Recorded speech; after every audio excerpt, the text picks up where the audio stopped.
Hey everybody, Riot Mort here. It's been 2 weeks. You know what that means? It's time for another patch rundown. Yay! We are on patch 14.12, which is pretty wild to think about Second it last because patch 14.13 is the world's patch. That's right. Patch 14.14 is the for fun patch. Yeah, okay, well. And then we're done. There's the last. It's pretty crazy. The set's almost so, over. you know, we're almost there. And so because of that, we're at that point in the set where we near the end of the set and things don't change a ton. It ends up being, you know, pretty straightforward, especially as we head into Worlds before we head into the fun patch. So, yeah, getting pretty close. But let's dive right in and see what's changing this patch. It is bigger than the last patch. I hope so. Last patch changed very little.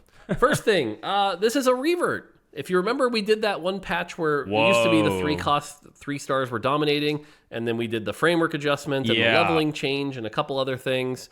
And all those other things kind of helped, but they went a little too far here. So we are reverting the level 7 roll odds here. Again, we like it so that level 6 is where you go for 2 costs. Level 7 is where you go for 3 costs.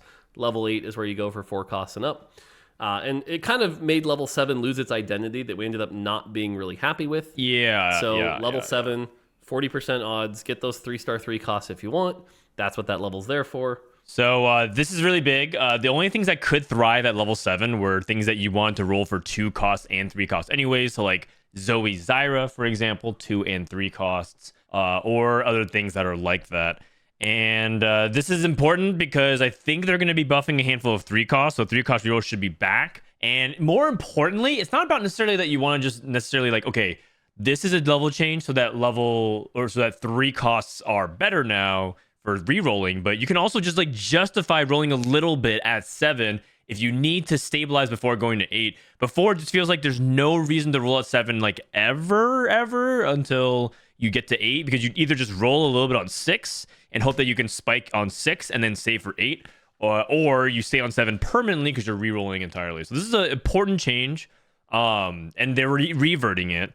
And I think that this has sort of been one of the complaints about the patch, about the set in general, is that Riot's been tinkering so much with the systems that it just feels like we've never really got our footing in terms of what feels good in the set. Like, it's like bag sizes feel bad, shop odds have felt weird but kind of off, and then there's also like the normal like balance complaints as well as like, you know, the encounters and stuff. So, all right, on the trade side, Duelist definitely doing very well, which we're fine with, but they're going to get a light touch to their mid game.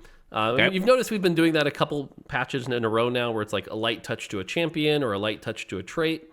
But here, their 4 and their 6 piece are going to lose 1% attack speed per stack, or a huge nerf. But it's 10 stacks, right? All right, Exalted. 5 Exalted. We've seen 5 Exalted be playable in pretty rare cases, but never early. We wanted to make sure 5 Exalted is good early. Wow, so all 1 cost 5 Exalted. Now you get 2 XP a turn instead of 1. All 2 cost 5 cool Exalted. If you can get like, especially with like the all 1 cost one or something like that. Yeah. Level up even quicker. Cool. Reaper. This looks like a nerf if you're not thinking about it, but is a buff. The 4 Reaper bleed duration goes from 3 seconds to 2 seconds. This is a big buff. Because if you think about it, the way the bleed works is, let's say you did 1,000 damage, you'll do 500 true damage over 3 seconds. Well, now it's 500 true damage over 2 seconds. I see. So that Reaper bleed will do a lot more damage quicker. So 4 Reaper hopefully makes this a playable comp. Sniper's really, really close. We're pretty happy with Sniper. Okay. But 4 and they're 6, buffing Reaper again. You know, it was nice. We finally got 6 playable. I was so happy to see 6 Sniper actually playable. Yeah, except... but just a little too far. So the tiniest of nerfs. And I will tell you, my game designer brain, I hate seeing that number 17 there. It should be 16 or 18. 17 is such a weird number. But this is where we're trying to make the balance absolutely perfect. 16 felt like way too big a nerf. So we're going to go 8, 17, 33. I mean, Drake's okay with 17. That's what it is. And then Trick Shot. Trick Shot is actually, like, if you can put it all together, it ends up in an okay spot, and there's some other buffs later. Oh, but one of the things we don't like is that it feels like you have to go 4 Trick Shot. Like, there's really no other way to play it other than the 4 Trick Shot build. So 2 Trick Shot's going to get a buff here. It'll help out its early game. It helps out Kaisa a lot. It'll allow you, like, maybe you want to play, like, the 7 Ink Shadow Kaisa version. You don't always have to play 4 You don't have to always go for 4. And that value trade-off should be something a little more worth considering. So, okay, so first of all, as I corrected, it's 12 stacks on Duelist. Thank you, Clement. Exalted, big buff. That is huge for, like, those port. It's like very rare, but if you see all the 1-cost Exalted or all the 2-cost Exalted, definitely consider playing them if you are in a spot to do so. Because that's a lot of gold to be racking up. Like the 1 to 2 gold per round, that's 50% more that you're getting. And early game damage is still kind of fake in TFT. And it doesn't really matter if you even like win, lose, because you're just getting so much gold relative to everybody else. Especially in the 1-cost portal, you can just make a bunch of econ thresholds. 4 Reaper, Bleed Direction. 4 Reaper, by the way, is like not even like that bad right now. It's not great, but it's not as terrible as everyone thinks it is. I'm probably overselling it. 4 Reaper is considered to be not that great, but I think people think it's completely unplayable when there's situations you can. This might help a lot. What's Frodan doing? Do a lot of damage. And then snipers, they're nerfing snipers. The problem with snipers, they became so cookie cutter because it became so clear that when they buff vertical sniper and vertical warden, it became way too good. Way too good. Trick shot, this helps buff Kaisa in like the top end stuff. So like you can play Kaisa Zaya and play, remember how the level 9 board played Kaisa Zaya and Dragon Lords? That gets like a pretty significant buff because this is also buffing that top end. As well as like early game, this is gonna make Teemo better again in the early game. Remember how Teemo was dominant in stage 2? He might make a lot of comeback in the mid game. Also, like this is actually low-key like a Bard buff as well, because Bard rarely plays 4 Ricochet. So if you ever get to the spot where you hit Bard 2, he's gonna stabilize even more. All right, on the champion side, 1 costs. Sivir 2 and 3 get extra time on their abilities, so all those meta reroll Sivir comps will now be better. Hey, 3-star Sivir. So if you want to play Sivir, if you get a strong Sivir, cool. Her ability will last longer. We added the comp. We added the comp to TFT Academy. 2-cost side. The nice thing. Hold on a second. There's a new comp. Wow, TFT Academy under the Sivir Teemo Kabuko 3 reroll composition. I added a conditional tag. I'm pretty sure you're not supposed to play without like prismatic ticket. Because I was like, you basically need to hit it like so fast. Also, the data says that Rageblade is like pretty bad on her, but everyone plays it with Rageblade. It might be just one of those things where like the stats on it are so fake, it's so hard to judge. But there's a no hero augment Kabuko reroll with Sivir, and you try to play around these units. I have seen it succeed multiple times. I recently just made a YouTube video on it. It's going to come out later today. They're buffing that version of it. So, and hey, they're buffing some other units like the Bruisers, Riven, Aatrox. Thing here. And in before someone's like, oh, they did this last set. All the 2 costs got too strong. These are all minor buffs. But yes, 2 costs are getting a bunch of buffs. Aatrox will do a bit more damage. Janna will do a little bit more damage. Lux will do a little bit more damage. Riven will do a little bit more damage. And Senna will do a little bit more damage. I mean, it's a little bit, but it's under the category of large changes. So forgive us for like overreacting. Also, you're buffing like all of them. So... it's not just like a little bit, it's like a lot. Because like if you're buffing Senna and Aatrox, and like, you're buffing Aatrox and Riven, you're buffing like the packages together. So yeah. Just on a reroll right now, these are all very tiny buffs. They're all very safe buffs. But yeah, hopefully this allows some more 2-cost reroll comps to be out there. Nobody plays Soraka 3. That's not a real thing.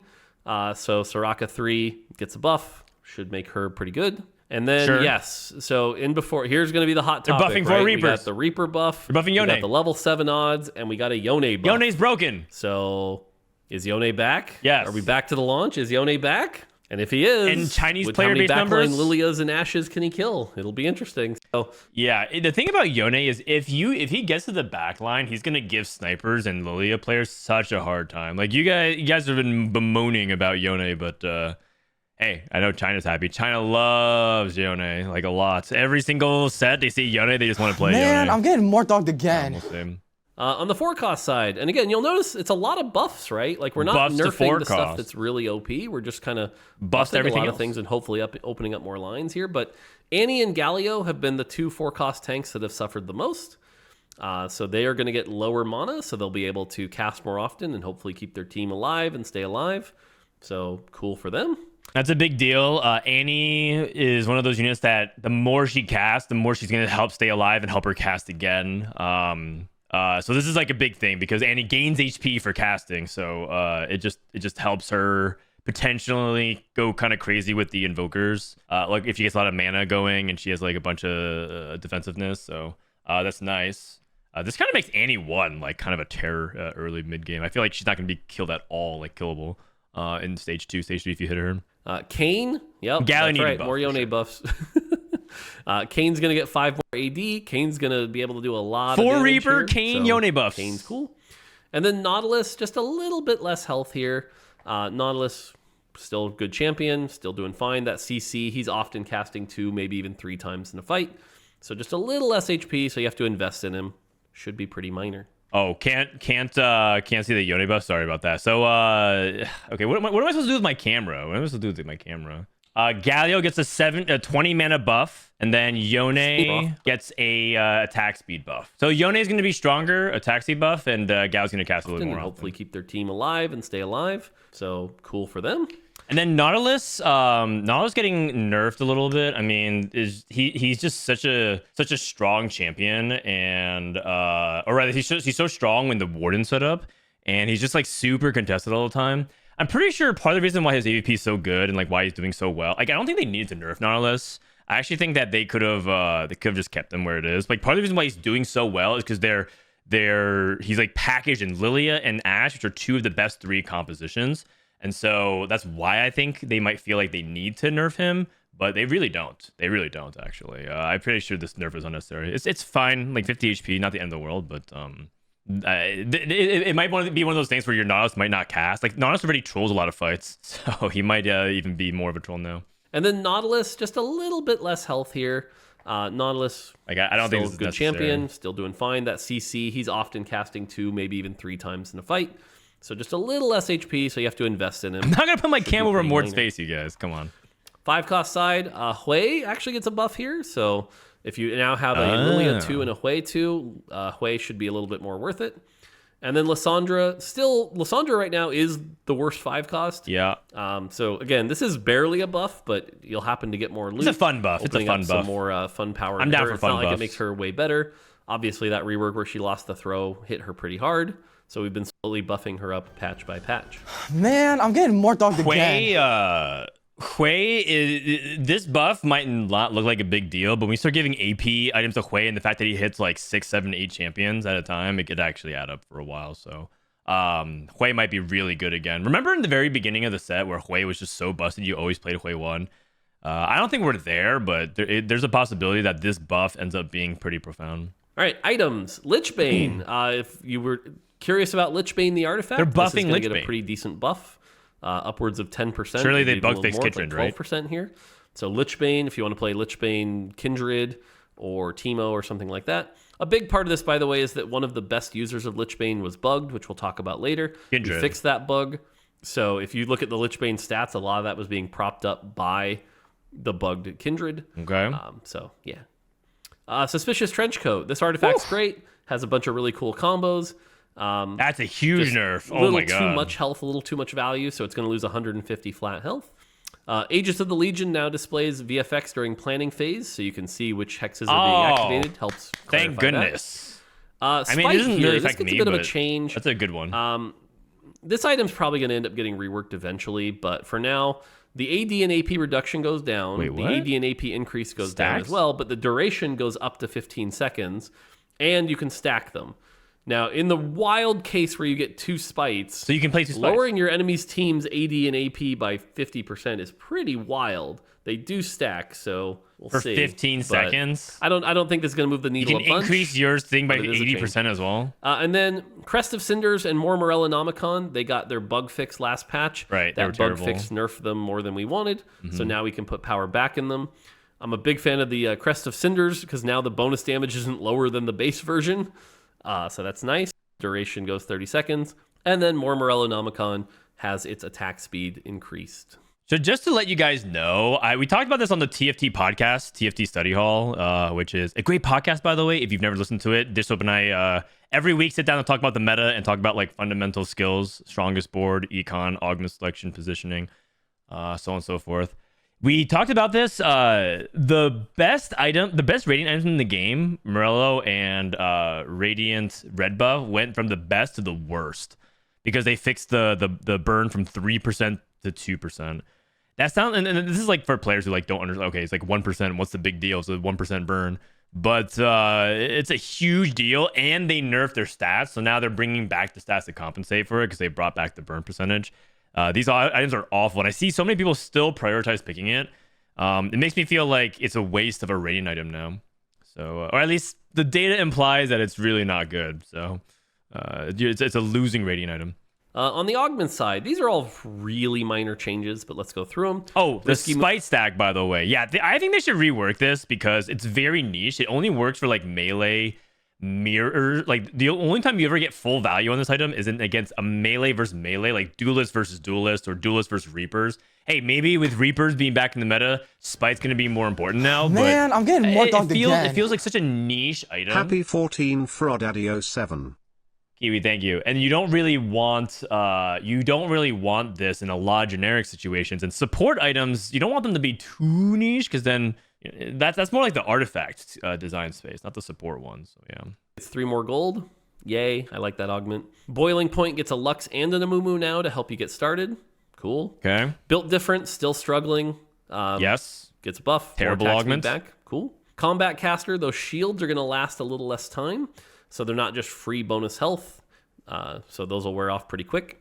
Crown Guarded. Crown Guarded gets a big buff here. This is probably one of the bigger ones. But Crown Guarded 25%. Now gives more AP and a bigger shield. So if you want to go Crown Guarded.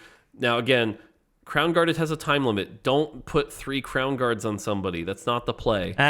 Don't tell me I live my life. 3 Crown Guards and spread them. Long Shot. This was propping up snipers a lot here, so Long Shot gets reverted on its attack speed here. Way too good. Trade Sector gets 2 Man, more I'm gold getting to more help dogged out a again. bit. Wrath of the Moon. This one's interesting. Umbral's been doing well, but also with Yone doing well, or Yone getting all these buffs, the augment is going to get nerfed a bit, so it won't be as good. Baboom. Again, this one, if you're someone who's pretty familiar with Live right now, you're looking at this Baboom change and you're going, how are they buffing this augment? It's OP on people like Kindred. But again, we've bug fixed it, so the buff kind of makes sense here. And then Shopping Spree, 1 more gold, the tiniest change. Okay. So. Overall, fine changes. Built Different is like the worst performing augment alongside Fortune, and Fortune is supposed to be low AVP, so functionally, like Built Different still is just not really an augment. I'm surprised Mulch is like in the dirt as well, but they did nerf Mulch and that line significantly. Boiling Point is interesting because it's like so bad early. Let me see. Oh, it's actually not bad I'm getting more in the again. mid-game stages of the game. I guess it's just like it's dragged down by its 2-1, but I guess it's giving you such a good start with the 2-1 that it ends up being kind of nice there. Combat Caster's been around for a while. Disto was saying how like basically they nerfed all these other augments over time, and Combat Caster hasn't changed. And just by the virtue of like, you know, things get buffed by other things getting nerfed, Combat Caster has been indirectly getting buffed just because it has withstood the test of time. It actually hasn't really functionally changed in forever. Crown Guard, I mean, it's a big buff. That means like frontliners that love it, like Alawi, Amumu, and Silas, things like that, are going to really enjoy it. Also, it probably could go well with some hero augments like Nico. Nico could probably play Crown Guarded as well. Ends up being really good. Maybe you don't need to play like Archangels, you get so much AP. So yeah, all the other changes make sense. I like that they had foresight to try to stop Yone beforehand. And then bug fixes. In Hyper Roll, Fortune's tooltip now correctly states that you gain luck after every player combat. It used to, and then it got changed somehow. Now it's fixed. Fortune's tooltip now specifies you gain luck only when losing player combats. Cool. Removing Fishbones or Rapid Fire Cannon now properly remove the range increase. There was this exploit where if you had like a golden remover, you could place it, remove it, and you'd still have a bunch of range. Only for a round, but yeah, that's fixed. Behemoth's on-death buff can now be applied to allies more than 1 hex away. This is a big buff to Behemoth, so this one in particular, this has been a bug that's been around way too long. Glad we got this fixed. But that means Behemoth's actually going to work right now. So you're telling me that we're at the second to last competitive patch of the entire set, and Behemoth will finally start working. Like, does this mean like Shen hero augment is going to be busted? Like, who knows? You're telling me Behemoth hasn't been working? I thought this was like a new bug thing. He said it's been going on way too long. Oh my gosh, I didn't realize. No wonder like vertical Behemoth never felt like it caught on, despite the fact that like every other defensive vertical has had its time. So do consider 6 Behemoth as a possible option. Kindred no longer applies Lichbane's damage twice. There you go. And Kindred no longer benefits from Baboom's damage increase on every cast. So yeah, Baboom's best user, Kindred, fixes Okay, some bugs there. they bug fist Kindred. There you go. So Kindred is so good with like if you just put up Kindred, if you guys haven't heard by now, Kindred is like the reason why Baboom is so insane. Like Baboom Kindred is in the 3s just by like even raw searching. This is not even like filtering for if you get the setup for it. It's ridiculous. It's so good on her. But if you sort like out Syndra, you don't really lose much. But if you like don't play around Kindred and itemizing her in Baboom, you lose a lot of AVP. So Kindred's like the real thing, the real deal with it. And then also with Lichbane, like minus 0.8 delta is I mean this is like the laziest filtering of all time, but it's actually so insanely strong on her. Okay, it's not as good as like some of these low sample size Radiants, but that's not the point. that's it. That's the patch. It's like I said, it's not a massive patch, but it's nice to see a lot of green numbers. It's nice to see hopefully more lines be playable. More buffs. Hopefully some more reroll lines, so it's not all about that 4 cost all the time. But there you go. And like I said, after this, one more patch is the Worlds patch, and then the Fun patch, and that's it. The other thing to call out here is this is our 5-year anniversary for TFT on this patch. Wow. So there'll be a bunch of cool things, some login bonuses, a free battle pass that comes with a bunch of rewards, completely free. There's no paid version, bunch of new cosmetics, and Pengu's Party, which if you've been watching my stream, there's a bunch of cool modes there. Make a bunch of cool things, Nomsies, they're gonna make me play TFT, all that fun stuff. Free it's really pass. great. So yeah, check it out. And there you go. All right, that's gonna do it for me. Until next time, take it easy. All right, patch reflection. So Kai'Sa is still dog. They're buffing Kai'Sa. What do you mean? They buffed the trick shot with Ricochet. Okay, just as a reflection, shot bots change. I think that's a thumbs up. They are buffing a bunch of 3 costs with it, but I think that's generally good. These changes are like fine in the sense that like snipers overperforming, duelists overperforming. Just take it down a notch. They didn't touch Lilia really at all, except for nerfing Nautilus slightly. But maybe they're happy with where Lilia is, because Lilia is like not necessarily the easiest comp to play. She's pretty flexible, and she does have significant weaknesses. But they are nerfing like some of Lilia's weakest matchups. I guess with the buff to Yone, maybe that ends up putting Lilia in another situation where she could be in a tough spot. These 2 costs, it's hard to tell. Like they're buffing so many of it. Like they're buffing 2 of these bruisers. So I guess the vertical bruisers type of setups could be even stronger. It just makes them like perform better so that you're just more stable on the 2-star upgrades. Maybe the Senna Aatrox is better. Like they're buffing Senna back-to-back patches. I mean, Lux already, like Lux actually kind of does a lot of damage already. So maybe she's actually going to be kind of frustrating if you build around the Arcanist, and then maybe you have more reasons to play around vertical Lux, but I don't really expect that to be the case.